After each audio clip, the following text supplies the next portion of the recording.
नमस्कार, आप सभी का स्वागत है अध्याय 2 में।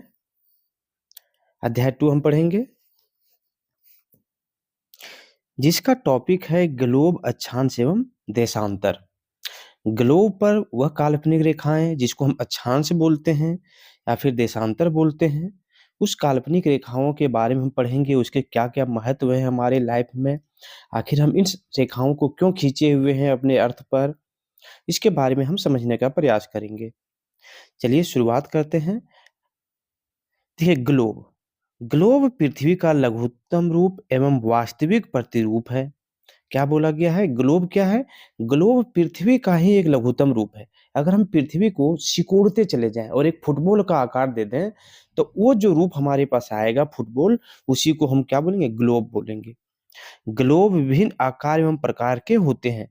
ग्लोब विभिन्न आकार के होते हैं, ये बनाने वाले पे डिपेंड करता है कि हम कितना बड़ा ग्लोब बना रहे हैं या फिर कितना छोटा बना रहे हैं। छोटा भी हो सकता है, बड़ा भी हो सकता है।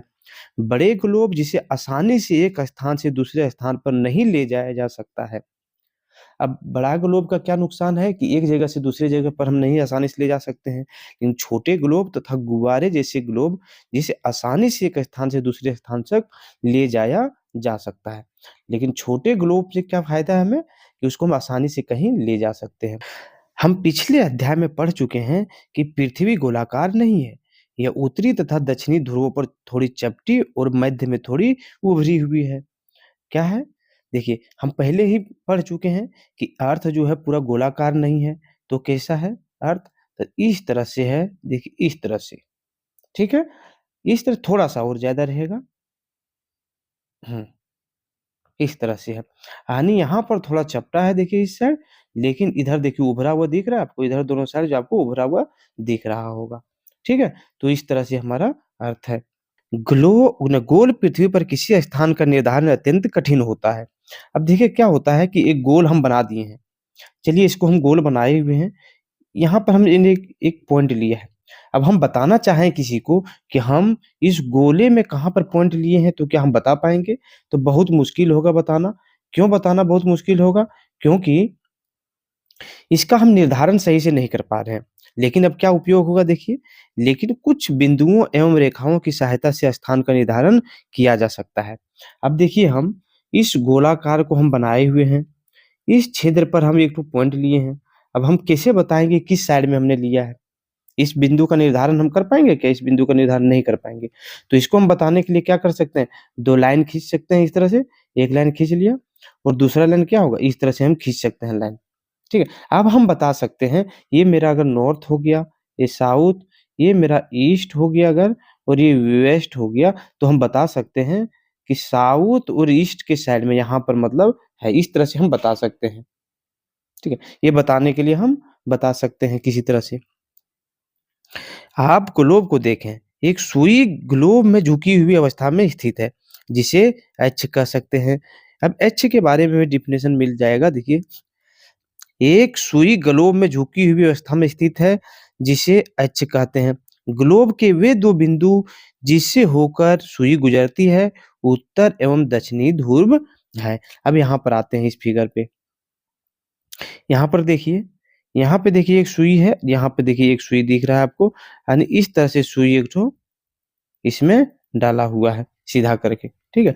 और यह सुई काल्पनिक है और जहाँ पर ये सुई मिल रहा है, देखिए यहाँ पर एक सुई देखिए यहाँ पर एक सुई मिल रहा है, एक सुई यहाँ पर आपको मिलता हुआ दिख रहा है। तो इसको हम क्या बोलेंगे? एच बोलेंगे। और ग्लोब पढ़ने के लिए हम जानते हैं ऊपर साइड हमेशा नॉर्थ होता है, नीचे side south, right side east और वेस्ट साइड मतलब और लेफ्ट साइड वेस्ट हो जाता है। तो क्या हो गया? ये हो गया दक्षिणी ध्रुव, ये हो गया उत्तरी ध्रुव। यहाँ यह जानना आवश्यक है कि पृथ्वी पर कोई सुई नहीं होती। लेकिन जो हम यहाँ सुई का बात कर रहे हैं, यहाँ पर जो सुई का हम बात कर रहे हैं, तो यहाँ जानना आवश्यक है कि यह रियल में पृथ्वी पर कोई सुई नहीं घुसा हुआ है। यह सिर्फ़ हमने अपनी सुविधा के लिए बनाया हुआ है, अपनी सुविधा के लिए ऐसा किया हुआ है। क्यों किए हुए हैं आगे हम पढ़ेंगे, ठीक? तो ये सुई पृथ्वी पर नहीं है। आगे है, वो अपने अक्ष पर चारों ओर घूमती है, जो एक काल्पनिक रेखा है। पृथ्वी पर अन्य काल्पनिक रेखाएँ भी होती हैं। पृथ्वी के बीचों-बीच गुजरने वाली काल्पनिक रेखाएँ विषुवत वृत्त कहलाती है। अब देखिए, ऐसे क्या बता दिया, ये मैंने काल्पनिक रेखा खींचा हुआ है, जो सुई दिख रहा है वो अपने फ़ायदा के लिए अपना खींचा हुआ है। एक चीज़ और है यहाँ पर देखिए, पृथ्वी पर अन्य काल्पनिक रेखाएँ भी खींची गई है। कुछ काल्पनिक रेखाएँ खींची गई है जिसके बारे में हम पढ़ेंगे। अब किस तरह की काल्पनिक रेखाएँ देखिए, पृथ्वी के बीचों-बीच गुजरने वाली काल्पनिक रेखा को हम क्या बोलते हैं? विषुवत वृत्त बोलते हैं। जो पृथ्वी के बीचों-बीच काल्पनिक रेखा गुजरती है उसको हम क्या बोलते हैं? तो उसको हम बोलते हैं विषुवत वृत्त बोलते हैं। ठीक है? समझ में आ गया? लेकिन अब देखिए ये काल्पनिक रेखा विषुवत वृत्त होता क्या है उसको समझते हैं। देखिए, ये हो गया मेरा अर्थ, ये हो गया मेरा ये हो गया मेरा अर्थ, गोल है, मान लेते हैं, ठीक। अब देखिए यहाँ पर जो बीच में एक रेखा खींचा जाए, तो उसको हम क्या बोलेंगे? इसको हम बोलेंगे विषुवत वृत्त बोलेंगे, ठीक है? अब यहाँ पे एक शब्द आता है वृत्त, वृत्त मतलब क्या होता है हम जानते हैं गोल होता है। तो यहाँ पर जो रेखा खींचा गया है, असल में ये रेखा नहीं खींचा गया, ये रेखा नहीं खींचा गया।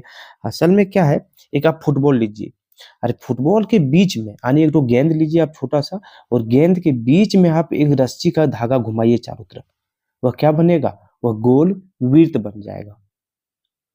अगर वो गेंद के आप बीच में खींचे हुए हैं, तो उसको हम क्या बोलेंगे? विषुवत वृत्त बोलेंगे, यानी 0 डिग्री हम इसको अक्षांश पर बोलेंगे। ये बीच में जो दिख रहा है इसको 0 डिग्री देखिए यहाँ पे दिख रहा है, इसको खींचा गया है।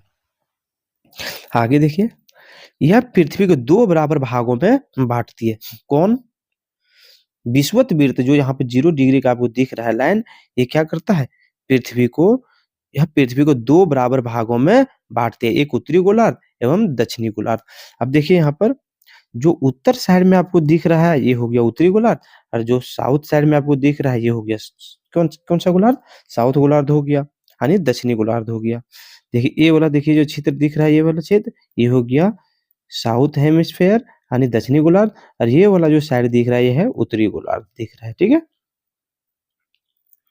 आगे, विषुवत रेखा पृथ्वी पर विभिन्न स्थानों की स्थिति बताने का सबसे महत्वपूर्ण संदर्भ बिंदु है। अब विषुवत रेखा का हम उपयोग क्या करते हैं? क्या काम है हमारा विषुवत रेखा का? उसके बारे में बातें हो रही है। तो विषुवत रेखा जो है वो क्या करती है? सबसे पहले अर्थ को 2 भागों में बाँट देती है। यह एक काल्पनिक रेखा है। अब हम अगर किसी चीज़ को बताना चाहें, जैसे देखिए अगर ये क्षेत्र को हम बताना चाहें, तो हम ये तो बोल सकते हैं कि ये कहाँ पर है? दक्षिणी गोलार्ध में है। क्योंकि इस साइड जो है सो दक्षिणी गोलार्ध है, तो हम बोलेंगे दक्षिणी गोलार्ध में है। एक चीज़ बता दिए, अगर इस साइड में है, अगर इंडिया का बात करें, ये इंडिया दिख रहा है आपको, अगर इंडिया बताना चाहें तो क्या बोल सकते हैं हम? ये बोलेंगे कि ये उत्तरी गोलार्ध में है। एक तो ये हो गया और डिटेल से भी समझेंगे। विषुवत रेखा से ध्रुवों तक सभी समांतर वृत्त अक्षांश रेखा कहलाती है। अब देखिए विषुवत रेखा जो आपको दिख रहा है, यहाँ पर देखिए। ये जो है जो विषुवत रेखा आपका दिख रहा है, असल में विषुवत रेखा बीच में खींचा गया है। ये आपको टेढ़ा इसलिए दिख रहा है क्योंकि जैसा कि मैंने बताया कि एक फुटबॉल है, फुटबॉल के बीच में अगर आप इस तरह से रस्सी घुमाते हैं तो आपको इस तरह से दिखेगा। दिखेगा कि नहीं? लेकिन अगर हम डायरेक्ट देखें तो हमको लाइन खींचा हुआ दिखेगा इस तरह से। तो वही है विषुवत रेखा। अब बोल रहे हैं यहाँ के समानांतर देखिए, यहाँ से देखिए ये समान दूरी पर है। समांतर किसको बोलते हैं? समान दूरी पर। तो समांतर अगर हम कोई लाइन खींचे तो उसको हम क्या बोलेंगे? अक्षांश कहलाता है वो, ठीक है? अक्षांश रेखा कहलाता है। अगर सोचिए यहाँ पर हम 1 डिग्री का बनाते हैं, तो ये कहाँ खींचना पड़ेगा हमको? यहाँ पर खींचना पड़ेगा। ये किसके समानांतर होगा? तो ये समानांतर होगा विषुवत वृत्त के समानांतर होगा ये, ठीक है? यहाँ पर 20 डिग्री का खींचा गया है, तो ये विषुवत वृत्त के डायरेक्ट समानांतर है। यहाँ पे 40 डिग्री खींचा गया है, तो यहाँ पर क्या होगा? इस तरह से देखिए विषुवत वृत्त से मिलाइए, हर जगह समान दूरी पर होगा, हर जगह पर समान दूरी पर होगा, ठीक है? तो वही बोला गया है यहाँ पर देखिए। विषुवत रेखा से ध्रुवों तक सभी समांतर वृत्त अक्षांश रेखा कहलाती है। तो अक्षांश रेखा हम किसको बोलेंगे? अक्षांश रेखा हम बोलते हैं विषुवत वृत्त से जो काल्पनिक वृत्त बनाए गए हैं समानांतर, उसको हम क्या बोलेंगे? विषुवत यानी अक्षांश रेखा बोलेंगे। चाहे वो 0 डिग्री के उत्तरी साइड में हो या फिर दक्षिणी साइड में हो। हर जगह हम क्या बोलेंगे? अक्षांश रेखा बोलेंगे। मतलब ये हो गया कि विषुवत वृत्त के समानांतर में चलिए बनाते हैं। विषुवत वृत्त के समानांतर में खींची गई सभी रेखाओं को हम क्या बोलेंगे? अक्षांश रेखा बोलेंगे। चाहे वो उत्तरी साइड खींचा हो या फिर दक्षिणी साइड खींचा गया हो, तो उसको हम क्या बोलेंगे? हम बोलेंगे अक्षांश रेखा। आगे है अक्षांशों को अंश यानी डिग्री में मापा जाता है। विषुवत वृत्त को शून्य अंश यानी 0 के द्वारा दर्शाया जाता है। अब यहाँ पर आप देखेंगे इस फिगर में, देखिए यहाँ पे ये विषुवत वृत्त आपको दिख रहा है लिखा हुआ। इस रेखा को देखिए क्या इसमें दिखाया गया है? 0 डिग्री में दिखाया गया है। तो वही बोला गया है कि 0 डिग्री को हम लोग हमेशा नहीं, विषुवत वृत्त को हम लोग 0 डिग्री में दर्शाते हैं। विषुवत रेखा से किसी स्थान की कोणीय दूरी उस स्थान का अक्षांश कहलाता है। अब अक्षांश किसको बोलेंगे? कोणीय दूरी। देखिए यहाँ से विषुवत रेखा है, यहाँ पर आपको दिख रहा है, ये आपको विषुवत रेखा दिख रहा है। यहाँ से जो भी कोण आपको देखिए, यहाँ से अगर हम कोण मापें, यहाँ देखिए सब जगह तो समान अंतर है। इधर जो डायरेक्ट दिख रहा है आपको 20 डिग्री, इधर भी 20 डिग्री, यहाँ से आके देखेंगे 40 डिग्री, यहाँ से 40 डिग्री, इसको हम क्या बोलेंगे? अक्षांश बोलेंगे हम। जितना भी कोणीय दूरी आपको दिख रहा है, यहाँ का अगर माप करेंगे तो ये मेरा कितना है? 40 डिग्री हो जाएगा। इधर भी माप करेंगे तो 40 डिग्री हो जाएगा। तो इसको हम अक्षांश बोलते हैं। चूंकि विषुवत रेखा पृथ्वी को 2 अर्धवृत्त में बांटती है। अब ये विषुवत रेखा क्या कर रही है? विषुवत रेखा देखिए, विषुवत रेखा पृथ्वी को 2 आधे वृत्त में बांट रही है। आधा इस साइड है, आधा ऊपर साइड में है। दिख रहा है? तो विषुवत रेखा 2 बांटती है। तो यहाँ अधिकतम कोणीय दूरी 90 डिग्री की होती है। अब देखिए क्या बोला जा रहा है, समझते हैं इसको। यहाँ पे इन्हें बताया कि यहाँ से अगर हम एक लाइन खींचे 20 डिग्री का, तो ये 20 डिग्री एंगल बना रहा है। अगर यहाँ से एक लाइन खींचे तो ये 40 डिग्री का बना रहा है। यहाँ से एक लाइन खींचे 60 डिग्री का बना रहा है। अब क्या होगा, अगर यहाँ से एक लाइन खींचे, हो सकता है 65 डिग्री का बना रहा हो, लेकिन जो सबसे लंबी दूरी होगा वो क्या होगा? वो तो 90 डिग्री का बनेगा। 90 डिग्री का बनेगा। तो वही बोला जा रहा है, यहाँ अधिकतम कोणीय दूरी जो होता है वो 90 डिग्री का होता है। जो यह देख रहा है 90 डिग्री का वो बना हुआ।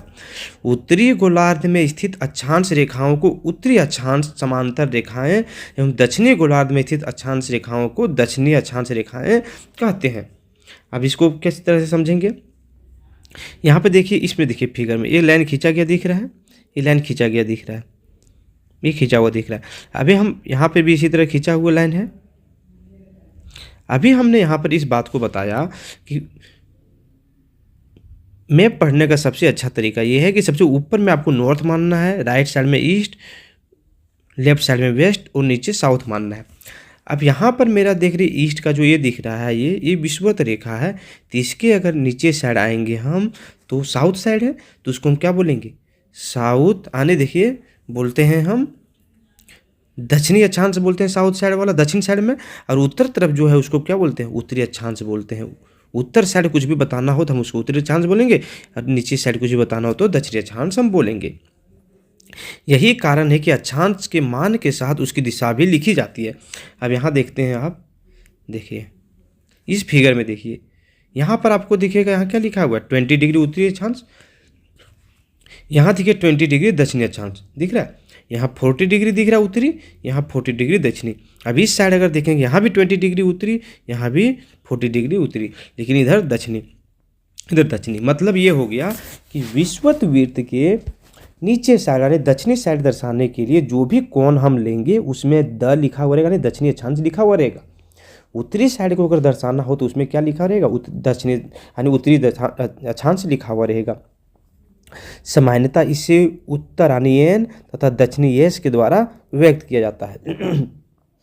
सामान्यतः क्या हुआ, देखिए 20 डिग्री यहाँ पे नॉर्थ हो सकता है या तो साउथ दिखा देगा, एस के द्वारा इस तरह से दर्शाया जाता है। यहाँ पे हिंदी के बुक हम लोग पढ़ रहे हैं, इसीलिए उत्तरी अक्षांश को दक्षिणी अक्षांश दिखा रहा है। अब आगे आते हैं। उदाहरण के लिए 23.5 डिग्री अक्षांश रेखा पर रांची और लिम्पोपो यानी दक्षिणी अफ्रीका स्थित है। आते हैं इस फिगर पर, यहाँ पर इस फिगर पर देखते हैं यहाँ पर, ठीक है। अब यहाँ पर देखिए, यहाँ पर जो रेखा दिख रहा है आपको समांतर रेखा विषुवत वृत्त के, ये 23.5 डिग्री उत्तरी अक्षांश है और ये 23.5 डिग्री दक्षिणी अक्षांश दिख रहा है। अब जो उत्तरी गोलार्ध में जो रेखा है 23.5 डिग्री, उसको हम बोलते हैं कर्क रेखा, ठीक है, याद रखेंगे। उत्तरी अक्षांश में 23.5 डिग्री पर खींची गई रेखा को हम क्या बोलते हैं? कर्क रेखा बोलते हैं। और दक्षिणी अक्षांश पर 23.5 डिग्री पर खींची गई रेखा को हम क्या बोलते हैं? मकर रेखा हम बोलते हैं। तो आप समझ में आया? अगर आपसे क्वेश्चन पूछे कि कर्क रेखा कितने डिग्री पर खींची गई है, तो आप क्या बोलेंगे? 23.5 डिग्री उत्तरी अक्षांश पर खींची गई है। अगर क्वेश्चन पूछा जाएगा कि कर्क रेखा किस अक्षांश में है, तो आप क्या ऑप्शन देंगे? उत्तरी अक्षांश में है। अगर उसी तरह पूछा जाएगा कि मकर रेखा किस अक्षांश में है, तो दक्षिणी अक्षांश में है। इसीलिए यहाँ पर हमारा अर्थ यानी क्या है? भारत है, तो कर्क रेखा जो है हमारे बीच से गुजरती है। समझ रहे हैं? तो यहीं पर यहाँ पे बोला गया है कि उत्तरी, देखिए यहाँ पर जो बोला गया है, देखिए उदाहरण के लिए 23.5 डिग्री अक्षांश रेखा, 23.5 डिग्री अक्षांश रेखा पर रांची और लिम्पोपो स्थित है। अब यहाँ पे और समझाया गया, परंतु रांची 23.5 डिग्री उत्तरी अर्थात उत्तरी गोलार्ध में एवं लिम्पोपो जो है 23.5 डिग्री दक्षिणी यानी दक्षिणी गोलार्ध पे स्थित है। 23.5 डिग्री उत्तरी और 23.5 डिग्री दक्षिणी का अंतर आप समझ रहे हैं? कितना डिग्री का अंतर हो जाएगा? देखिए यहाँ से 23.5 डिग्री वाला रेखा यहाँ पर है, देखिए इतना दूरी पर है, इतना दूरी पर आपको दिख रहा है 23.5 डिग्री वाला रेखा, यानी बहुत दूरी पर दोनों रेखाएं खींची गई है। अब देखिए अक्षांश रेखाओं की कुल संख्या 181 है। दो अक्षांश रेखाओं के बीच की दूरी लगभग 111 किलोमीटर है। अब बोल रहा है कि अक्षांश रेखाओं की संख्या कितनी है? 181 है। कैसे 181 होगा अक्षांश रेखाओं की रेखा? देखिए कितना है। अब यहाँ पर हम 1 डिग्री खींचें इधर, दूसरी डिग्री, तीसरा डिग्री, चौथा डिग्री, इस तरह से अगर खींचते चलें तो यहाँ पर क्या होगा? 90 डिग्री होगा। डन है। और देखिए इधर भी खींचते चलें अगर नीचे साइड, तो यहाँ पर आते हैं कौन सा कितना हो जाएगा? ये भी 90 डिग्री हो जाएगा। तो क्या हो गया? हो गया यहाँ पर 90 डिग्री प्लस 90 डिग्री, कितना हो गया टोटल? टोटल हो गया 180 डिग्री। और ये जो 0 डिग्री पर विषुवत वृत्त खींचा गया अगर उसको हम जोड़ दें तो कितना हो जाएगा? 181 रेखाएं हो जाएगा। ठीक है। अब यहाँ पर हम एक चीज़ और बताएं आपको कि जितना भी ये जो दिख रहा है आपको रेखा जो दिख रहा है, असल में ये एक गेंद के चारों तरफ खींची गई एक मतलब गेंद के चारों तरफ क्या करते हैं? रस्सी अगर खींचें जो वृत्त बन रहा है वही है। तो एक चीज़ बताओ, तो कितने वृत्त बन सकते हैं? ये गोल है। अगर हम यहाँ पे लपेटना शुरू करें, एक हो गया, दूसरा हो गया, तीसरा हो गया, चौथा हो गया, इसी तरह लपेटते चलें। ऊपर साइड जो है कितना लपेट सकते हैं, नीचे साइड कितनी लपेट सकते हैं। एक समय जो ध्रुव दिख रहा है, ये पोल दिख रहा है, जो आपको दिख रहा है पोल, वहाँ तो हम लपेट नहीं सकते हैं, नहीं वृत्त नहीं लपेट सकते हैं। तो क्या हो जाएगा? अगर पूछा जाए कि कितने वृत्त हैं यानी उत्तरी अक्षांश में कितने वृत्त हैं, तो हो जाएगा 79 नहीं, टोटल कितने हो जाएंगे? देखिए ये दोनों ध्रुव को हम लोग घटा देना। देखो ये जो दिख रहा है, दोनों ध्रुव को हम लोग घटा देंगे।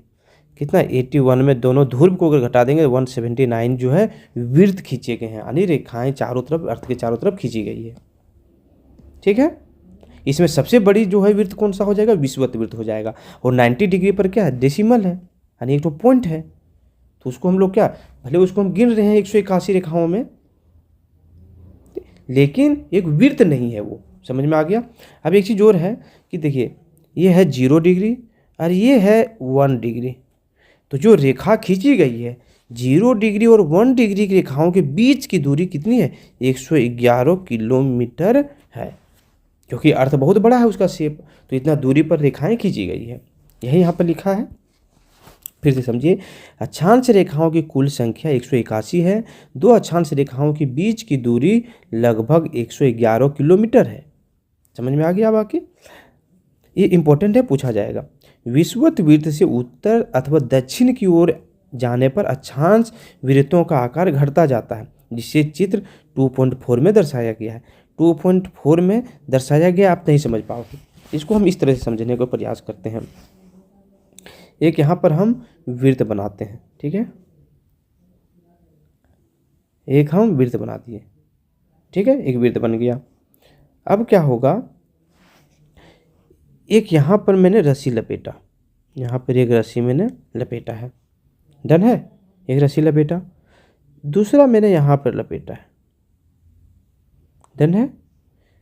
तीसरा मैंने यहाँ पर लपेटा है, डन है। चौथा मैंने यहाँ पर लपेटा है, चारों तरफ लपेटने वाली बात है। यहाँ पे भी इसी तरह मैंने लपेटा है। अब यहाँ पर क्या बोला गया था उसको हम समझते हैं, क्या बोला गया है आखिर। इसको आते हैं नीचे, देखिए विषुवत वृत्त से उत्तरी अथवा दक्षिण की ओर जाने से अक्षांश वृत्तों की आकार घटती जाती है। ये मेरा 0 डिग्री है, जो विषुवत वृत्त वाला ये रेखा मेरा विषुवत वृत्त है 0 डिग्री। अब बोल रहा है कि इससे अगर हम उत्तरी साइड जाएं या फिर दक्षिणी साइड जाएं, जो वृत्त बनेंगे यानी जो चारों साइड हम रस्सी लपेटेंगे अर्थ के चारों साइड, वो छोटा होता जाएगा। खुद देखिए ये वाला जो आपको दिख रहा है, क्या इससे ये जो विषुवत वृत्त से ये छोटा नहीं दिख रहा है आपको। देखिए ये इतना बड़ा दिख रहा है आपको, लेकिन ये कितना छोटा है, छोटा है। और भी छोटा होता जाएगा, इसी तरह और नीचे जाएंगे तो और छोटा हो जाएगा। इसी तरह देखिए इसमें भी उत्तरी साइड में भी छोटा हो रहा है, ये भी छोटा हो रहा है, इस तरह ये भी छोटा होता जा रहा है। ठीक, तो वही बोला किया है इसमें। अब है महत्वपूर्ण अक्षांश रेखाएं। जो भी अक्षांश रेखाएं महत्वपूर्ण है उस पर हम चर्चा करने का प्रयास करेंगे। क्या है ये महत्वपूर्ण अक्षांश रेखाएं, ठीक है।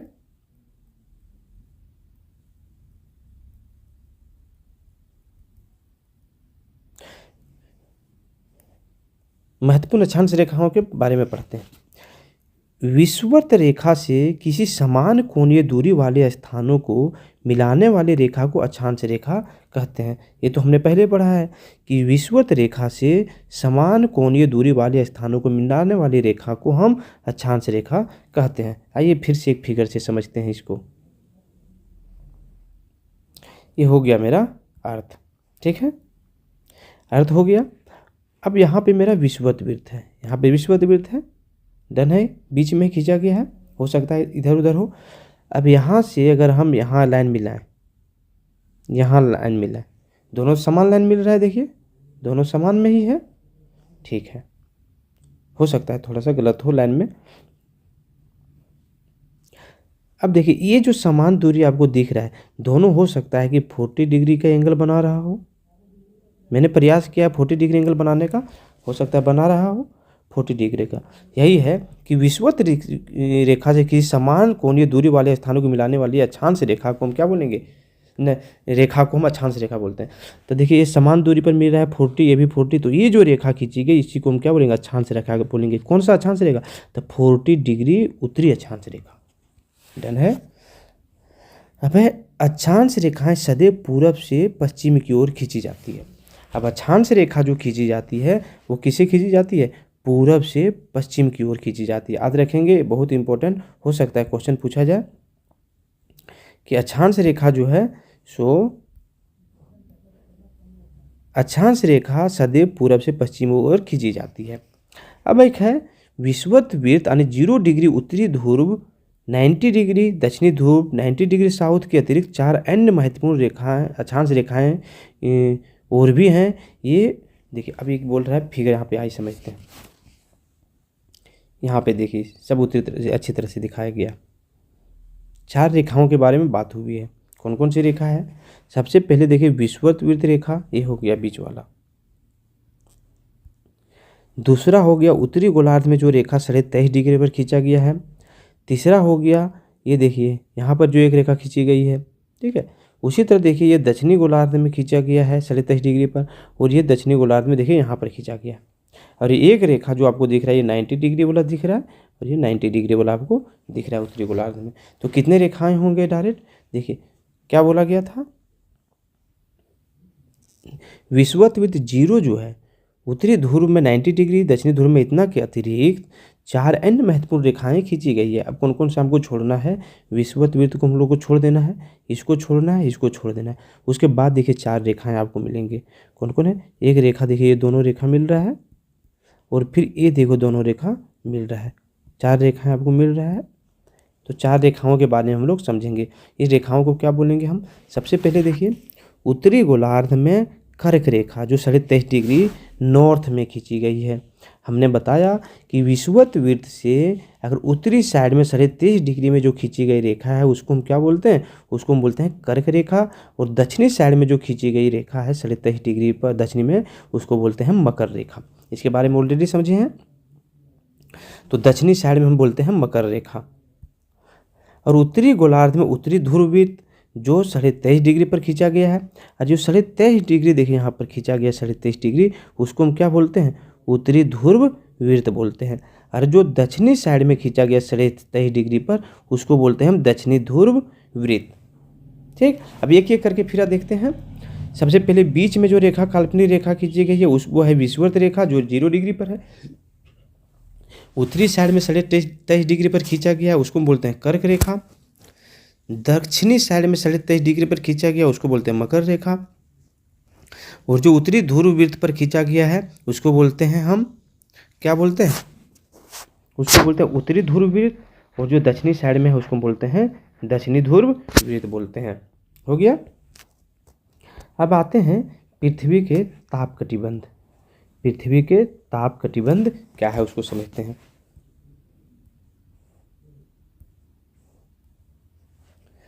दो रेखाओं के बीच का भाग कटिबंध कहलाता है।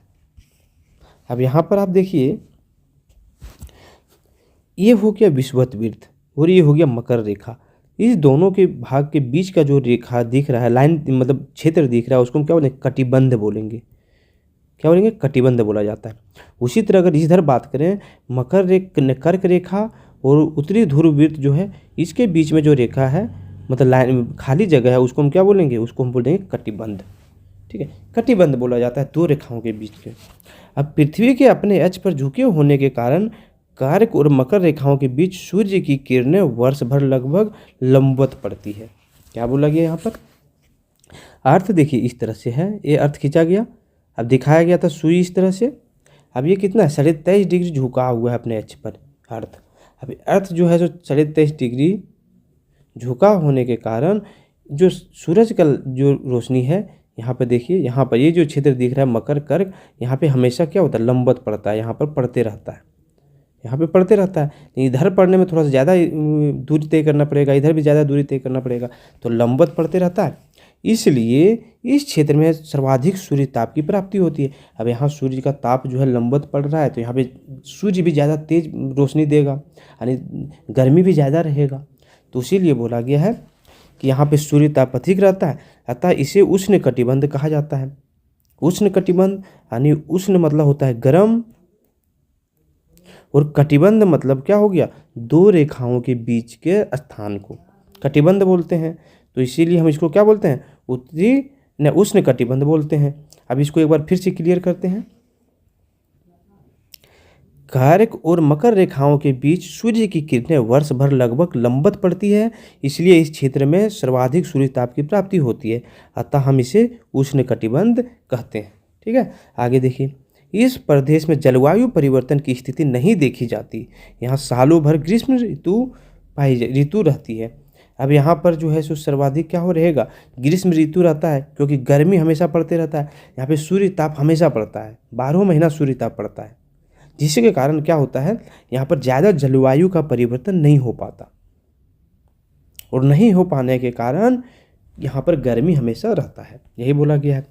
कर्क एवं मकर रेखाओं से ध्रुवों की ओर सूर्य की किरणें तिरछी होती जाती है। जैसा कि मैंने बताया कि सूर्य जो है मान लो कि यहाँ पर है, तो इधर अगर जाएंगे तो इधर तिरछा पड़ेगा, सूर्य की रोशनी ध्रुव पर तिरछा पड़ता है। तो यही कारण है कि उत्तरी गोलार्ध में कर्क रेखा एवं उत्तरी ध्रुवीय वृत्त तथा दक्षिणी गोलार्ध में मकर रेखा एवं दक्षिणी ध्रुवीय वृत्त के बीच वाले भाग का तापमान मध्यम होता है, इसीलिए इसे शीतोष्ण कटिबंध कहा जाता है। अब आते हैं फिगर में, क्या है यहाँ पर देखते हैं इस बारे में क्या बोला गया है। देखिए, आगे की क्लास में आप पूरी तरह से क्लियर करेंगे इसको, लेकिन यहाँ पे थोड़ा देखिए क्या बोल रहा है। बोला गया यहाँ पर साफ बोला गया है कि कर्क रेखा और मकर रेखा के बीच में सूर्य का ताप लंबवत पड़ता है, जिसके कारण यहाँ पे जलवायु परिवर्तन नहीं होते हैं और यहाँ पे गर्मी बहुत रहता है। इसीलिए इस क्षेत्र को हम क्या बोलते हैं? उष्ण कटिबंध बोलते हैं। उष्ण मतलब होता है गर्म, कटिबंध मतलब होता है दो रेखाओं के बीच की दूरी यानी स्थान। ठीक है, अब क्या बोल रहे हैं कि यहाँ तो जो है सो आपको लंबवत पड़ रहा था इस बीच में, लेकिन मान लीजिए यहाँ सूर्य है, यहाँ लंबवत पड़ रहा है यहाँ तक, लेकिन यहाँ से देखिए इधर अब तिरछा होते जाएगा। क्या होता जाएगा? तिरछा होते जाएगा, तो हम लोग क्या बोलेंगे, कर्क रेखा और ये उत्तरी ध्रुव वृत्त, ये वाला जो क्षेत्र आपको दिख रहा है, यहाँ सही से रोश मतलब क्या बोलते हैं, हीट नहीं पहुंच पाता सूर्य का, इसलिए यहाँ पे ठंडा हमेशा रहता है। तो इसको हम क्या बोलें, उत्तरी शीतोष्ण कटिबंध, क्योंकि ये उत्तरी ध्रुव के क्षेत्र में है, उत्तरी अक्षांश में है इसीलिए। और दक्षिणी अक्षांश वाले क्षेत्र को हम क्या बोलेंगे, दक्षिणी शीतोष्ण कटिबंध। अब समझिए इसका मतलब क्या हो गया, उत्तर में है तो उत्तर हो गया, शीतोष्ण मतलब होता है ठंडा, कटिबंध मतलब हो गया दो क्षेत्रों का, मतलब दो रेखाओं के बीच का स्थान। इसी तरह दक्षिण हो गया, दक्षिण का मतलब हो गया वही साउथ, और शीतोष्ण मतलब क्या हो गया, ठंडा, और ठंडा, और कटिबंध मतलब हो गया दो क्षेत्रों का स्थान। हो गया, समझ में आ गया। अच्छा, इस कटिबंध में जलवायु परिवर्तन की स्थिति देखी जाती है। यहाँ वर्ष में शीत ऋतु एवं ग्रीष्म ऋतु दोनों का अनुभव किया जाता है। कैसे किया जाता है इसके बारे में अगले कक्षा में आप सही से पढ़ेंगे, अभी यहाँ समझाना सही नहीं रहेगा। ठीक है, आपको इसको पढ़ना है आगे कक्षाओं में भी। याद रखिए, उष्ण कटिबंध वाले क्षेत्र में जलवायु का परिवर्तन नहीं देखने को मिलता है, लेकिन शीतोष्ण कटिबंध में जलवायु परिवर्तन देखी जाती है। वहाँ ठंडा भी पड़ता है, ठंडा इसलिए पड़ता है क्योंकि सूर्य का ताप सही समय मतलब सही से नहीं पहुँच पाता।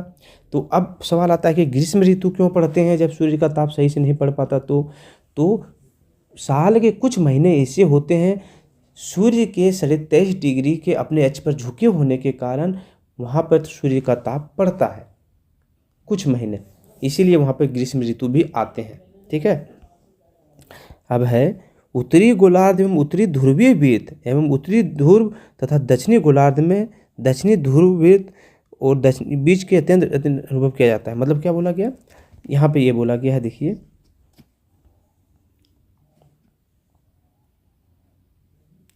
यहाँ पर ये बोला जा रहा है, समझते हैं बात को। ये हो गया, सबसे पहले तो ये कि यहाँ पर जो है तिरछा पड़ रहा था सूर्य का लाइट, जिसके कारण इसको शीतोष्ण कटिबंध हम रख दिए नाम। ठीक है, अब देखिए यहाँ जो क्षेत्र दिख रहा है उत्तरी ध्रुव और ये उत्तरी ध्रुव वृत्त के जो बीच वाला क्षेत्र है, यहाँ तो क्या होगा, यहाँ पे सन का लाइट बहुत मुश्किल से पहुँचेगा।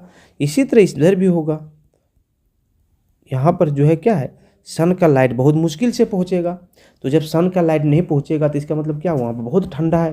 और बहुत ठंडा होने का मतलब सिंपल सा यही है कि यहाँ पे बर्फ़ बहुत होंगे। अगर बर्फ़ है तो क्या होगा, यहाँ पर जीवन यापन हम लोग कर सकते हैं, नहीं कर सकते हैं। क्या वनस्पति हो सकता है, तो वनस्पति भी नहीं हो सकता है यहाँ पर, रेयर केस में। आगे है तो अत्यंत ठंड का अनुभव किया जाता है क्योंकि यहाँ का सूर्य की किरणें अत्यंत तिरछी पड़ती है, अतः इस प्रदेश में न्यूनतम सूर्य ताप की प्राप्ति होती है, इसलिए इसे शीत कटिबंध कहते हैं। आ गया समझ में। अब ये कटिबंध वाले जो क्वेश्चंस होते हैं, समझ ही नहीं आता है कि कटिबंध क्या होता है, उत्तरी शीतोष्ण कटिबंध क्या होता है, ये सब चीज़ें जो है क्या होता है पता ही नहीं चलता। ये अपर क्लास में जो बच्चे पढ़ रहे हैं उसको भी समझ में नहीं आता है। तो यहाँ पे क्लियर किया है, आपका क्लास 6 के बुक ने इस बात को पूरी तरह से धो के रख दिया है, यानी क्लियर कर दिया। एक बार इस पर फिर से चर्चा करेंगे हम लोग। बीच वाली रेखाएं 0 डिग्री अक्षांश, 23.5 डिग्री उत्तरी कर्क रेखा, 23.5 डिग्री दक्षिणी मकर रेखा। अब ये जो है उष्ण कटिबंध रहेगा क्योंकि यहाँ पे गर्मी ज़्यादा रहेगा, यहाँ पे लाइट तिरछी पड़ेगी सूर्य का, थोड़ा थोड़ा ताप रहेगा लेकिन ठंड रहेगा, इसलिए इसको हम क्या बोलेंगे, दक्षिण साइड में है तो दक्षिणी शीतोष्ण कटिबंध, उत्तरी साइड में है तो उत्तरी शीतोष्ण कटिबंध। अब उत्तरी ध्रुव और उत्तरी ध्रुव वृत्त दोनों के बीच में सूर्य का ताप बहुत तिरछा पड़ेगा, कुछ बहुत रेयर केस में पहुंचेगा। तो यहाँ पर क्या रहेगा, ठंड बहुत रहेगा, तो इसको हम क्या बोलेंगे, उत्तरी शीत कटिबंध। शीत मतलब ही ठंडा होता है, तो उत्तरी शीत कटिबंध। इधर दक्षिणी शीत कटिबंध बोलेंगे, यहाँ शीतोष्ण कटिबंध और यहाँ दक्षिणी शीत कटिबंध। हो गया डन। अब होता है देशांतर रेखाएं। अभी तक हमने अक्षांश पढ़ा, अब देशांतर रेखाएं क्या होती है उसको समझने का प्रयास करेंगे हम लोग एक एक करके। ठीक है, देखिए किसी स्थान के निर्धारण के लिए अक्षांश रेखाओं के साथ साथ देशांतर रेखाओं का ज्ञान भी आवश्यक होता है। देशांतर रेखा भी एक काल्पनिक रेखा है जो उत्तरी एवं दक्षिणी ध्रुवों को मिलाती हुई खींची जाती है। ठीक, आगे देखते हैं क्या होता है। ये क्या है, किसी स्थान का निर्धारण करने वाली अक्षांश रेखाएं हैं। चलिए इसको हम क्लियर करते हैं। ये चलिए एक हम अर्थ खींच दिए, बना दिए अर्थ, डन है, अर्थ बन गया। अभी मैंने बताया कि किसी क्षेत्र यहाँ का हमको पता लगाना है, तो यहाँ पर अगर मेरा अक्षांश रेखा यानी विषुववृत्त रहेगा तो हम क्या बोलेंगे, ये दक्षिणी अक्षांश में जो है, दक्षिणी गोलार्ध में जो है कौन सा ये रेखा यानी ये जो क्षेत्र बोल रहे हो ये दक्षिणी गोलार्ध में है, ठीक है। अगर यहाँ पर कोई रेखा खींचे तो उसको हम क्या बोलेंगे, उत्तरी गोलार्ध में है। लेकिन क्या उत्तरी गोलार्ध और दक्षिणी गोलार्ध में जो स्थान का हम बात कर रहे हैं, क्या कोई एक छोटे से क्षेत्र पर है? तो नहीं, देखिए ये वाला क्षेत्र, ये उत्तरी गोलार्ध में तो ये पूरा सारा आ जाएगा, उसी तरह से दक्षिणी गोलार्ध में ये पूरा सारा आ जाएगा। तो हम कैसे पता लगाएंगे कि आखिर किस जगह पे हो गया ना। तो हम क्या करते हैं, इसी को पता लगाने के लिए, स्थान का निर्धारण के लिए, जो इस तरह से हम लोग रेखा खींचते थे, लैटिट्यूड इसको बोला जाता है, अक्षांश जो खींचते थे, उसी के जवाब में हमने क्या किया, एक रेखा खींचना शुरू किया। किधर से, खड़ी रेखा, देखिए इस तरह से खींचना शुरू किया। और ये रेखा हमेशा कहाँ पे मिलती है, वृत्त पे मिलती है, उत्तरी ध्रुव और दक्षिणी ध्रुव पर मिलती है। देखिए इस तरह से मिल रही है रेखा, इस तरह से मिलती जा रही है, उत्तरी ध्रुव और दक्षिणी ध्रुव। अब देखिए हम निर्धारण करना कितना आसान होगा। अगर इस जगह का ये वाला 66 डिग्री है, अगर ये क्षेत्र का अपनी डिग्री है, अक्षांश रेखा है, और ये जो रेखा हम खींचे हुए हैं, ये जो रेखा हम खींचे हुए हैं, ये मान लेते हैं कि ये 32 डिग्री है, तो हम क्या बोलेंगे, 32 डिग्री देशांतर रेखा और 66 डिग्री अक्षांश रेखा के बीच में ये क्षेत्र है। तो ये बताना कितना आसान हो गया। तो असल में ये काल्पनिक रेखा भी है, ठीक है। तो आगे आते हैं और समझने का प्रयास करते हैं। पुराने समय में स्थान निर्धारण एवं समय निर्धारण की कठिनाई को देखते हुए, देखिए ये याद रखेंगे, संयुक्त राष्ट्र अमेरिका की राजधानी वाशिंगटन डीसी में 1884 ईस्वी में अंतर्राष्ट्रीय अम्योत्तर सम्मेलन में विभिन्न देशों के विद्वानों ने एक निश्चय किया कि ब्रिटेन के ग्रीनविच स्थान तथा ब्रिटिश राज की वेधशाला स्थित है से गुजरने वाली देशांतर रेखा को प्रमुख अम्योत्तर माना जाएगा। अब हम पिछले कक्षाओं में आपको बताया था, क्या बताया था, कि अगर हम यहाँ पर देखिए, अगर सब जगह का समय सेम करने के लिए, यानी समय का निर्धारण करने के लिए, जैसे किसी देश में अगर हम बात करें तो वहाँ पे पता चला दिन पहले हो जाता है और कहीं और दिन दूसरे समय में होता है। तो अगर हम किसी और देश का समय मानने के, चलिए पाकिस्तान का मानते हैं कि वहाँ पे 8 बजा है, ठीक है, और हमारे हिंदुस्तान का अरुणाचल प्रदेश का मानते हैं वहाँ का 8 बजा है, तो भारत के अरुणाचल प्रदेश में 8 जो बजेगा वो पाकिस्तान के समय से 2 घंटा पहले वहाँ पे सूरज निकला हुआ रहेगा, और जबकि पाकिस्तान में 2 घंटा बाद में सूरज निकलेगा, ठीक है। तो दोनों जगह का समय का निर्धारण में तो अंतर होगा। अरुणाचल प्रदेश में ऑफिस जल्दी खोलना पड़ेगा, स्कूल जल्दी शुरू करना पड़ेगा, पाकिस्तान में जो है स्कूल थोड़ा देरी से शुरू करना पड़ेगा और ऑफिस भी देरी से बंद करना पड़ेगा। क्यों? क्योंकि समय का ही जो एक समय अगर रख देंगे तो क्या हुआ ना, बोला गया कि देखिए जो देशांतर रेखाएं खींची गई, जो देशांतर रेखाएं, उसमें जो ब्रिटिश राजकीय वेधशाला जो है उसको ग्रीनविच स्थान में, उसको हम क्या मान लिए, उसको हम वहीं का समय हमने निर्धारण मान लिया कि ये यहाँ का समय हम लोग मानेंगे, प्रमुख अम्योत्तर माना जाएगा, ठीक है, जिसका मान 0 डिग्री देशांतर रखा गया। अब यहाँ पे बीच में है इसलिए इसको हम लोग क्या बोल दिया, 0 डिग्री देशांतर रेखा मान दिया। और 0 डिग्री देशांतर रेखा में जो ये ग्रीनविच स्थान है उसी के समय को हमने प्रमुख समय मान लिया कि यहीं के समय को हम पूरे देश में मानेंगे, पूरे वर्ल्ड में मानेंगे। देखिए क्या बोला गया, यहीं से 180 डिग्री पूर्वी एवं 180 डिग्री पश्चिमी तक गणना करते हैं। अब इसमें इस तरह से लाइन खींचा गया, इधर 180 जो है सो इस तरह से खींचा गया, और इसी तरह से इधर भी खींचा गया, कितने 180, टोटल कितने हो गए 360 हो जाएंगे, खींचते हुए खींचा गया, ठीक है। इस प्रकार देशांतर रेखाओं की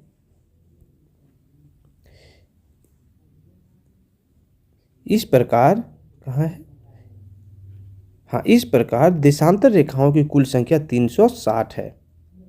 देशांतर रेखाएं सदैव उत्तर से दक्षिण की ओर खींची जाती है। अब देखिए सवाल है, देशांतर रेखाएं सदैव उत्तर से दक्षिण की ओर खींची जाती है। कुछ समय मैंने बताया कि अक्षांश रेखाएं किधर से किधर खींची जाती है, तो पूरब से पश्चिम की ओर खींची जाती है, और देशांतर रेखाएं उत्तर से दक्षिण की ओर खींची जाती है। डन है। आगे आते हैं। प्रमुख अम्योत्तर 0 डिग्री एवं 180 डिग्री दोनों मिलकर पृथ्वी के दो समान भागों में बांटती है। क्या बोला गया है कि जो प्रमुख अम्योत्तर होगा 0 डिग्री, सोचिए ये इसको इस तरह से बना देते हैं। ये देखिए, ये वाला यहाँ देखिए, यहाँ जो 0 डिग्री यहाँ पर है, अगर इसको हम मिलाएं पूरा तो यहाँ पर तो 180 डिग्री बन जाएगा, बनेगा कि नहीं? तो वही बोल रहा है कि 0 डिग्री हम 180 दोनों मिलकर पृथ्वी को दो समान भागों में बांट देता है, आधा आधा में बांट देगा अगर दोनों मिलेगा तो। यहाँ से जो है सो 20 डिग्री, यहाँ से 30 डिग्री, यहाँ से 40 डिग्री, इस तरह से होगा। लेकिन जब ये मिल करके 180 डिग्री यहाँ हो गया तो देखिए ये बीच में आधा आधा बांट रहा है अर्थ को। हाँ वही है। तो पूर्वी गोलार्ध एवं पश्चिमी गोलार्ध, यही कारण है कि दोनों स्थान के देशांतर के आगे ईस्ट अथवा पश्चिम साइड में वेस्ट होता है। अब देखो क्या बोला गया, जिस तरह से हम अक्षांश रेखाओं को पढ़े थे उस तरह इसमें भी पढ़ना है। जिस तरह उत्तरी गोलार्ध था उसी तरह इसमें भी करना है। क्या करना है, सिंपल है, समझिए। ये हो गया, यहाँ से इधर जाएंगे तो उसको हम क्या बोले थे उत्तरी गोलार्ध।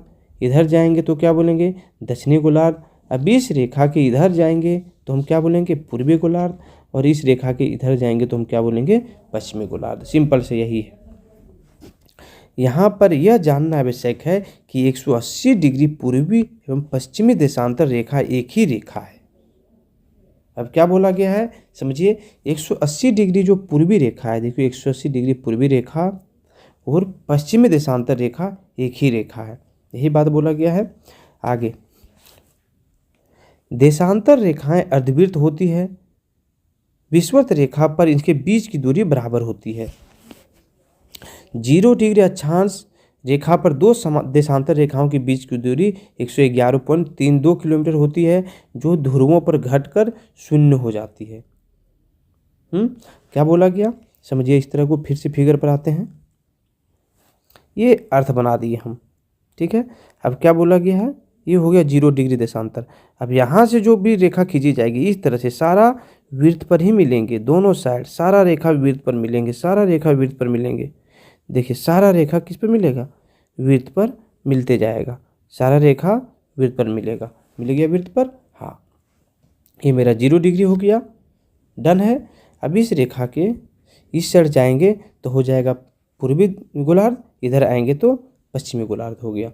अब यहाँ पर एक चीज़ और बोला गया था, देखिए ये स्थान देखिए 0 डिग्री और इस रेखा के बीच में यहाँ का दूरी कितना होगा, 111.2 किलोमीटर। अगर यहाँ पे दूसरी जगह कहीं भी ये रेखा का बात करें तो यहाँ भी 111.32 किलोमीटर होगा। लेकिन ये रेखाओं की लंबाई जब घटते जाएगी, यानी जब ये टेढ़ा है तो ध्रुव पर क्या हो जाएगा, 0 हो जाएगा, क्योंकि सारा जो है ध्रुव पर मिल रहा है तो 0 हो जाएगा। और सभी देशांतर रेखाएं कहाँ पर मिलती है, ध्रुवों पर मिलती है, इस बात को याद रखेंगे। देखिए यहाँ पर बोला गया है जहाँ सभी देशांतर रेखाएं आपस में मिल जाती है, कहाँ पर, ध्रुव पर मिलती हैं। देशांतर रेखाओं को भी अंशों में मापा जाता है, अंश मतलब डिग्री में मापा जाता है। प्रत्येक अंश को मिनट तथा मिनट को सेकेंड में विभाजित किया जाता है।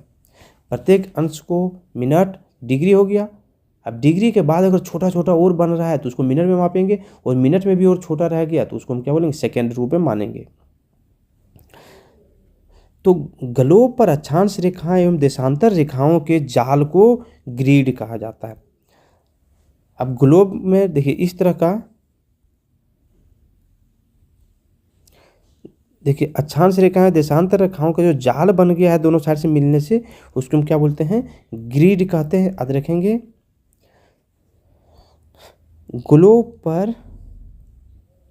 ग्लोब पर अक्षांश रेखाएं एवं देशांतर रेखाओं के जाल को हम ग्रिड कहते हैं। अगर किसी स्थान के अक्षांश एवं देशांतर की सही जानकारी हो तो ग्लोब पर उस स्थान का पता आसानी से लगाया जा सकता है। उदाहरण फिर से दिया गया, उदाहरण के लिए झारखंड का रांची शहर 23.5 डिग्री 34 मिनट उत्तरी अक्षांश एवं 85 डिग्री 30 मिनट पूर्वी देशांतर पर स्थित है। कहाँ पर होगा, अगर फिगर से हम देखना चाहें तो फिगर पर अगर देखना चाहें, मान लीजिए यहाँ पर है, इस क्षेत्र पर यहाँ पर है, तो यहाँ पर हम उत्तरी अक्षांश वाला भी देख लेंगे और दक्षिणी उत्तरी गोलार्ध का देखेंगे अक्षांश में, और इधर देशांतर रेखा को भी देखेंगे। अब आप ग्लोब पर उस बिंदु को देखिए जहाँ ये दोनों रेखाएं एक दूसरे को काटती है, यह बिंदु रांची शहर को सही स्थिति का बताएंगे। ये बात आप समझ में आ गया, क्लियर। आगे अगर नहीं समझ में आ रहा है तो आप नेक्स्ट क्लास में भी पढ़ सकते हैं। देखिए यहाँ पर कटा हुआ दिख रहा है, देखिए यहाँ पर कट रहा है, देखिए ये रेखा कट रहा है, यहाँ भी कट रहा है, ये दक्षिणी ध्रुव में कट रहा है, इस तरह से दिख रहा है सारा कटा हुआ, इस तरह कटेंगे जाल जैसा। अब देखिए इसे समझने के लिए कागज पर समान दूरी वाले क्षैतिज यानी अक्षांश या ऊर्ध्वाधर यानी देशांतर रेखाएं खींचिए। ऊर्ध्वाधर रेखाओं की संख्या 1 2 3 4 से तथा दक्षिण गोलार्ध को क ख ग घ ढ अक्षरों से दर्शाइए। जिन बिंदुओं पर क्षैतिज और ऊर्ध्वाधर रेखाएं एक दूसरे को काटती हैं वहां कुछ छोटे छोटे वृत्त कीजिए। इसे य ब स द के नाम से व्यक्त कीजिए। अब देखिए यहाँ पर यही किया गया है, यहाँ पर 2.7 में यही किया गया है, कीजिए। यदि मान लिया जाए कि ऊर्ध्वाधर रेखाएं पूर्वी देशांतर एवं दक्षिणी रेखाएं उत्तरी अक्षांश को प्रदर्शित करती है तो आप देखेंगे वृत्त य उत्तरी अक्षांश एवं ख पूर्वी देशांतर पर स्थित है। यानी वृत्तों की स्थिति के ज्ञात के लिए 2.7 आप देख सकते हैं। इस बात को आप समझ जाएंगे। लेकिन अब देखिए यहाँ पर क्या होगा, इसी जोर समझने का हम प्रयास करेंगे। यहाँ पर ये भारत का मैप है मेरा, क्या है, भारत का मैप है। अब आप देखे होंगे कभी बहुत सारे ये बातें आती है कि पृथ्वी मतलब भारत जो है वो उत्तरी गोलार्ध में है, ठीक है, डन है, उत्तरी गोलार्ध में है।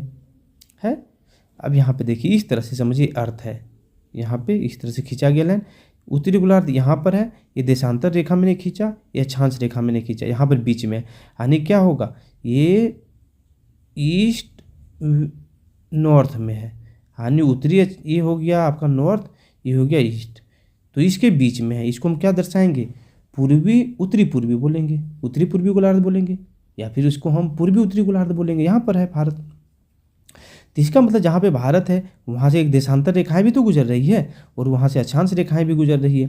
तो यहाँ पर यही दर्शाया गया है। देखिए ये देखिए यहाँ पर इस जगह अगर बात करें तो ये देखिए नॉर्थ साइड में है तो 8 डिग्री नॉर्थ, और आगे ऊपर जाएंगे तो 8 डिग्री 4 मिनट नॉर्थ, यहाँ दिख रहा है 8 डिग्री 4 मिनट नॉर्थ। यानी भारत का स्थल भाग का सबसे उत्तरी छोर कितने डिग्री अक्षांश पर है, तो ये हो जाएगा 8 डिग्री 4 मिनट अक्षांश पर है। डन है। अगर पूछेगा अंडमान निकोबार का तो देखिए यहाँ पर दिया हुआ है आपका 6 डिग्री 45 मिनट क्षेत्र पर है, सबसे पूर्वी भाग मतलब उत्तरी भाग। डन है। अब ऊपर जाते हैं, देखिए यहाँ रेखाएं बढ़ रही है 12 डिग्री 20 डिग्री, ये अक्षांश रेखाएं हैं 24 डिग्री 32 डिग्री 36 डिग्री, और 36 डिग्री के ऊपर में आकर के देखिए कहाँ पर है, ये अक्षांश रेखा 37.5 डिग्री 37 डिग्री 6 मिनट पर आपका जो है यहाँ पर ये वाला क्षेत्र भारत का क्षेत्र समाप्त होता है। मतलब क्या हो गया, भारत का स्थल भाग जो है सो 8 डिग्री 4 मिनट, ये उत्तरी अक्षांश है तो नॉर्थ हो गया, से 37 डिग्री 6 मिनट नॉर्थ में स्थित है। ये हो गया अक्षांश रेखाएं। अब आते हैं हम देशांतर रेखाओं को समझने का प्रयास करेंगे।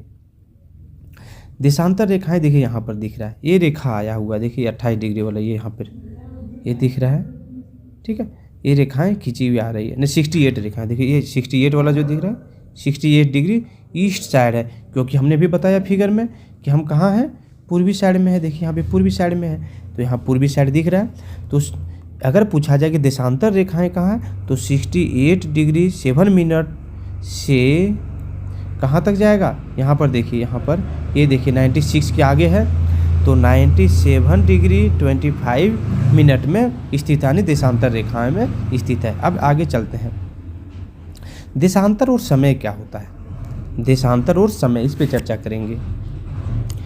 समय को मापने का सबसे अच्छा साधन पृथ्वी एवं ग्रह की गति है। अब समय को मापने का सबसे अच्छा साधन अगर पूछा जाए तो अब क्या जवाब देंगे, पृथ्वी एवं ग्रहों की गति है। ठीक, सूर्योदय एवं सूर्यास्त प्रतिदिन की घटना है, ये हर दिन होता है, अतः स्वाभाविक रूप से पूरे विश्व में समय निर्धारित करने का यह सबसे अच्छा साधन है। कौन सा, सूर्योदय एवं सूर्यास्त, यही हम अच्छा साधन मानेंगे। स्थानीय समय का अंदाज सूर्य के द्वारा बनने वाली परछाइयों से लगाया जाता है, जो दोपहर में सबसे छोटी एवं सूर्योदय तथा सूर्यास्त के समय सबसे लंबी होती है। क्या होगा, दोपहर में सबसे छोटी हम लोग का धूप मतलब परछाई बनता है। क्यों, क्योंकि हम जहाँ पर हैं सूर्य हमारे माथे पर रहता है तो परछाई बनने का चांस बहुत कम रहता है। अगर हम यहाँ पर हैं तो सुबह के समय यहाँ देखिए सूर्य रहता है, तो इधर अगर पड़ रहा है तो परछाई लंबा दूरी तक पड़ेगा। अगर इसी तरह सूर्य यहाँ रहा तो सूर्य का लंबा इधर लंबा दूरी तक पड़ता है। देशांतर रेखा का उपयोग किसी स्थान का समय निर्धारण करने में किया जाता है। किसी भी देशांतर पर जब सूर्य अपनी सर्वोच्च स्थिति में होता है तो उस देशांतर पर स्थित सभी स्थानों पर दोपहर होगी।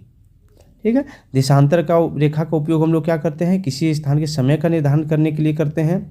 इसके अलावा एक चीज़ और क्या बोल रहा है, किसी भी देशांतर पर जब सूर्य अपनी सर्वोच्च स्थिति में होगी, सबसे ऊपर में होगी, तो हम उस समय क्या बोलेंगे, देशांतर पर स्थित सभी स्थान को हम दोपहर होगा यानी वहाँ पे दोपहर बोलेंगे, क्योंकि उसमें परछाई हम लोग का छोटा बनेगा। चूंकि पृथ्वी अपने अक्ष पर पश्चिम से पूरब घूमते हुए सूर्य का चक्कर लगाती है, यह भी क्वेश्चन है कि पृथ्वी जो है पश्चिम से पूरब की ओर सूर्य का चक्कर लगाते हैं। इसी कारण यह है कि सूर्योदय सदैव पूरब दिशा में होती है। और इसी क्रम में 1 डिग्री देशांतर सूर्य के सामने से 4 मिनट में गुजर जाती है। ठीक है, समझ में आ रहा है कि इसका मतलब ये हो गया कि बोल रहा है कि 1 डिग्री देशांतर से तो आगे अगर बढ़ते हैं आप तो क्या हो जाएगा, 4 मिनट का समय आपको लग जाएगा। ठीक है, इसीलिए पृथ्वी को सूर्य के सामने से 15 डिग्री देशांतर पार करने में 1 घंटे का समय अर्थात 1 घंटे का समय लगता है 15 डिग्री देशांतर में।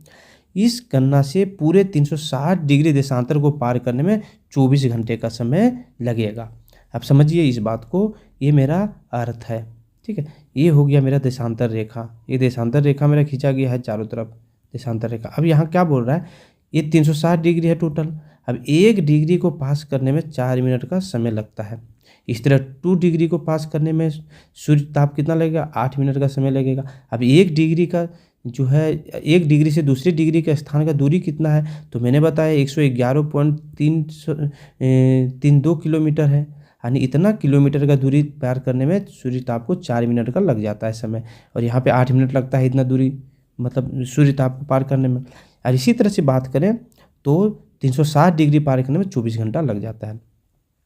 हमें पता है कि 15 डिग्री देशांतर पार करने में 1 घंटा का समय लगता है। इसलिए अधिक ग्रीनविच में दोपहर के 12 बज रहे हैं, बीच में जो अर्थ का सबसे बीच वाला क्षेत्र है वहाँ अगर 12 बज रहे हैं तो 15 डिग्री पूर्वी देशांतर पर दोपहर का 1, तो यहाँ से जो है अगर आएंगे पूर्वी देशांतर इधर तो यहाँ पर क्या बचेगा, दोपहर का 1 बज रहा होगा। क्यों, क्योंकि देखिए हाँ कहाँ है, तो दोपहर का 1 बज रहा होगा क्योंकि 15 डिग्री है इधर, तो 0 डिग्री से 15 डिग्री का बीच में कितना होगा, 15 गुना 4 यानी 60 मिनट का समय लगेगा।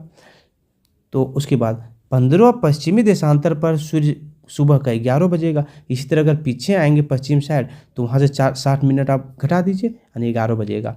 इस प्रकार जब ग्रीनविच पर दोपहर के 12 बजे होंगे तो 180 डिग्री पर मध्य रात्रि होगी। समझ में आ रहा है, ठीक है। अब आते हैं मानक समय, इसके बारे में समझते हैं। अलग अलग देशांतरों पर स्थित स्थानों के स्थानीय समय में अंतर होता है, जिसके कारण अन्य एक देशांतरों से होकर गुजरने वाली रेलगाड़ियों के लिए समय सारणी तैयार करना कठिन होता है। अब देखिए अलग अलग देशांतर रेखाएं, भारत में ही बहुत सारी देशांतर रेखाएं पार होती है, तो इस देशांतर रेखाओं में समय का अंतराल भी अलग अलग हो जाएगा। इसीलिए क्या करते हैं हम लोग, रेल समय सारणी को पूरे भारत में यानी पूरे देश में बराबर रखने के लिए क्या करते हैं, तो आगे देखिए क्या करते हैं, हम समझा देंगे, आगे समझते हैं। देखिए यहाँ भारत में गुजरात से लेकर अरुणाचल प्रदेश तक के स्थानीय समय सीमा में लगभग 2 घंटे का अंतर है, क्योंकि भारत के पूर्वी एवं पश्चिमी भाग के देशांतर में लगभग 30 डिग्री का अंतर है। आइए फिगर से इसको समझने का प्रयास करेंगे। अब यहाँ देखिए फिगर में, यहाँ आपको देशांतर रेखाएं दिख रही है, यहाँ आपको देशांतर रेखाएं दिख रही है। देखिए 97 में अगर इसको माइनस करेंगे कितना होगा, लगभग 30 आ रहा है। तो 30 और 1 डिग्री में कितना मिनट लगता है, 4 मिनट का समय लगेगा। कितना हो जाएगा देखिए 120 डिग्री। मतलब ये बोला जा रहा है कि यहाँ पर अगर सन 8 बजे निकलता है तो यहाँ पर 2 घंटे बाद 10 बजे निकलेगा। कहाँ पे, गुजरात में। डन है इतना।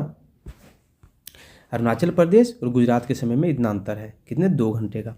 इसलिए यह आवश्यक है कि देश के मध्य भाग से गुजरने वाली किसी देशांतर के स्थानीय समय को देश के मानक समय माना जाए। इसीलिए हम क्या कर रहे हैं, इसीलिए यहाँ से इधर का समय और यहाँ से इधर का समय को बराबर मान देने के लिए हमने क्या किया, यह आवश्यक था कि देश के बीच से एक रेखा खींची जाए, और यही एक रेखा खींची गई। देखिए एक रेखा खींची गई, कितने डिग्री पर है, तो 82 डिग्री 30 मिनट से एक रेखा खींची गई। इसको हम मानक आम्योत्तर अपने देश का मानेंगे। क्या मानेंगे, मानक आम्योत्तर अपने देश का मानेंगे। तो 82.5 डिग्री पूर्वी को मानव देशांतर रेखा माना जाता है। यह उत्तर प्रदेश के मिर्जापुर से होकर गुजरती है। इसे भारतीय मानक समय यानी IST के नाम से भी जाना जाता है। अब पूछा जाएगा कि भारत में मानक आम्योत्तर रेखा कहाँ से गुजरती है, तो उत्तर प्रदेश के मिर्जापुर से होकर गुजरती है। ठीक है, आगे समझते हैं। राकेश रांची के निकट एक छोटे से गांव में रहता है। वह अपने मित्र सतीश से कहता है कि वह आज सुबह और आज शाम को खेलने नहीं आ सकता। भारत और इंग्लैंड के बीच भारत के समय अनुसार शाम 3:30 शुरू होगा। क्यों, क्योंकि भारत का समय और ग्रीनविच के समय में कितना का अंतर हो जाएगा, 5-5.5 घंटे का लगभग अंतर हो जाएगा। ठीक है, होगा, और देर रात्रि में भी समाप्त होगा। क्या भारत एवं इंग्लैंड के बीच समय का अंतर पता है? भारत का मानक देशांतर ग्रीनविच के पूर्व में 82 डिग्री 30 मिनट पूर्वी देशांतर पर स्थित है तथा यहाँ का समय ग्रीनविच समय से 5.5 घंटा का अंतर में आगे है। इसलिए जब लंदन में सुबह के 10 बजे होंगे तब भारत में 3:30 बजे होंगे। ठीक है, अब अंतर्राष्ट्रीय तिथि रेखा इंटरनेशनल डेट लाइन के बारे में समझते हैं, क्या बोल रहा है। 180 डिग्री देशांतर रेखा को अंतर्राष्ट्रीय तिथि रेखा कहा जाता है। 180 डिग्री देशांतर रेखा को हम क्या बोलते हैं, अंतर्राष्ट्रीय तिथि रेखा बोलते हैं। यह बेरिंग जल संधि एवं प्रशांत महासागर से होकर गुजरती है। इस रेखा को पूरब से पश्चिम पार करने में 1 दिन का समय पीछे हो जाता है। क्या बोलेंगे, 1 दिन का अगर इसको पार करेंगे तो 1 दिन का समय हम लोग का पीछे हो जाता है। ठीक है, आगे देखिए। उसी तरह पश्चिम से पूरब की ओर पार करने में 1 दिन समय आगे बढ़ जाता है। पृथ्वी को 1 घंटे वाले 24 समय क्षेत्रों में बांटा गया है। प्रत्येक समय क्षेत्र 15 डिग्री देशांतर तथा पर विस्तृत है।